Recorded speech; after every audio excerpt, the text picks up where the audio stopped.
Kidney தானம் போன்ற உறுப்பு தானங்கள் இப்போ ரத்தம் அப்படின்றது வந்து அது வந்து ஒரு ஃப்ளோ வரும் போகும். இப்போ உடல் உறுப்புகளை கிட்னி தானம் போன்ற அந்த உடல் உறுப்புகளை வந்து நம்ம தானம் பண்ணுறது பண்ண. சரி. அதாவது இரத்த தானம் செய்வதனால இழப்பு ஒன்றும் இல்லை. ஆனால் உறுப்பு தானம் வரும்பொழுது இழப்பு வந்துடுது. அதனால தான் கூடுமான்னு கேட்குறீங்க. இதில் பல கருத்துக்கள் இருக்குது. இப்போ உறுப்பு தானம்ங்கிறத உலக லெவலில் அதை சாதாரணமாக அங்கீகரித்து நடைமுறைப்படுத்திக்கிட்டு தான் இருக்கிறாங்க. முஸ்லீம் அறிஞர்களில் கூட அது ஆகுமானது தான் அப்படின்னு சொல்லக்கூடியவர்களும் இருக்கிறாங்க. ஆனால் முஸ்லீம் அறிஞர்கள்லேயே உறுப்பு தானம் கூடாதுன்னு சொல்லக்கூடியவங்களும் இருக்கிறாங்க. அந்த கொள்கையில் நானும் இருக்கிறேன். கூடாது. ஏன் அப்படின்னு கேட்டால், உறுப்பு தானம் செய்வதன் மூலமாக இவர் தனக்குத்தானே தீங்கை விலைக்கு வாங்கி கொள்கிறார். எப்படி இப்போதான் கிட்னி தானம்னு வச்சுக்கிறேன். கிட்னி தானம் தான் கேட்டிங்க. கிட்னி தானம் 2 கிட்னி இருக்குது. இப்போ 2 கிட்னியில் ஏதாவது ஒன்று கொடுத்துட்டாக்கா இவர் ஒன்றை வச்சு வாழ்ந்துக்கலாம் தானே, அப்படின்னு தான் நடக்குது. நம்ம என்ன யோசிக்கணும், 2 கிட்னி இருக்கிறதுல 2 கிட்னியுமே இயங்கிட்டு தான் இருக்குது.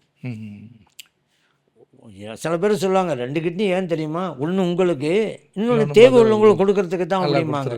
சரி, அது இயங்காமல் இருந்தால் ஒரு கிட்னி இயங்குது, இன்னொன்று இயங்காமல் இருக்குன்னு சொன்னால் தேவை உள்ளவங்க கொடுக்கலாம். ஆனால் 2 கிட்னி இயங்கிட்டு இருக்க, ஒன்றை கொடுத்துட்டா 2 கிட்னி செய்ய வேண்டிய வேலையை ஒரு கிட்னி இப்போ செய்யணும். இப்போ சும்மா கூடுது அந்த கிட்னிக்கு. அது மட்டும் இல்லை, சரி இவர் கொடுக்குறாரு, இருக்கிற ஒரு கிட்னி கட்டு போயிட்டா இப்போ இவர் இவருக்கு என்ன செய்கிறது? இல்லை அப்படியெல்லாம் ஆகாதுன்ற டாக்டர் உத்தரவாதம். அப்போது உள்ள கண்டிஷனுக்கு தான் உத்தரவு கொடுப்பாரு.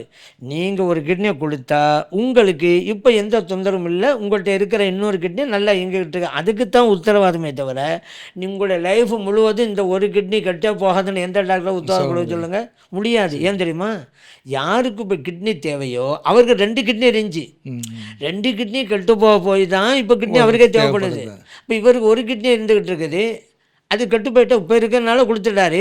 பிறகு இவர் சரி நான் எப்படியும் போயிட்டு போகிறேன் இந்த உலகத்தை விட்டோம் அப்படின்னு சொன்னால் இவருக்கு மனைவி இருக்கிறாங்களே, அப்படி சொல்ல முடியாத, நான் போனால் போயிட்டு போகிறேன்ட்டு. இவர் உயிரிழந்தால் தானே இவர் மனைவிக்கு உதவி, இவரை நம்பி இவருடைய பிள்ளைகள் இருக்கிறாங்களே, அதனால் என் இஷ்டம் நான் எப்படி நான் போகிறேன்னு சொல்ல முடியாது. இவர் உயிராக இருப்பது இவருக்கா மட்டுமல்ல, இவர் நம்பி இருக்கிற மனைவிக்கு மக்களுக்கும் தான் இன்னும். ஆனால் இறைவன் வந்து தடுக்கிறான் இதை. வலா துல்கு பி ஐதீக்கும் இல தஹ்லுகத்தி, உங்கள் கையை அழிவின் பக்கம் போடாதீர்கள். இப்போ 2 கிட்னியில் ஒரு கிட்னியை கொடுத்தா இவர் அழிவின் பக்கம்தான் போகிறாரு.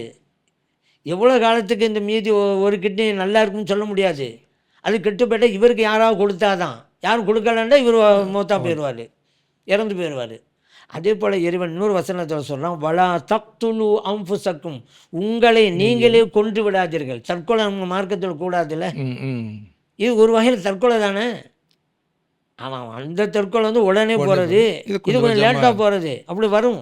அப்போ உங்களை நீங்களே கொண்டு விடாதீர்கள். அப்போ ஒரு கிட்னியை கொடுக்கறது மூலமாக மீதம் இருக்கிற ஒரு கிட்னி எங்ககிட்ட இருக்கு, அது கெட்டு போய்விட்டால் இவர் இந்த உலகத்தை விட்டு போயிடுவார், இறந்து போயிடுவார். அப்போ இவர் தன்னைத்தானே கொன்று விட்டார். இது கூடாது மார்க்கத்தில். அதனால தான் அந்த உறுப்பு தானம் அப்படிங்கிறதெல்லாம் கூடாது. அவருடைய தேவைக்கு தான் இறைவன் கொடுத்துருக்கிறான். அது இருக்கிற 1 2 இருக்குதா, 1 ஃபெயிலியர் ஆகிடுச்சா இன்னொன்று கொண்டு அவர் உயிர் வாழ்ந்துக்கலாம், அதுக்காக கொடுக்கப்பட்டதானே தவிர இன்னொரு ஆளுக்கு கொடுத்துட்டு இவர் நஷ்டம் அடைகிறதல்ல.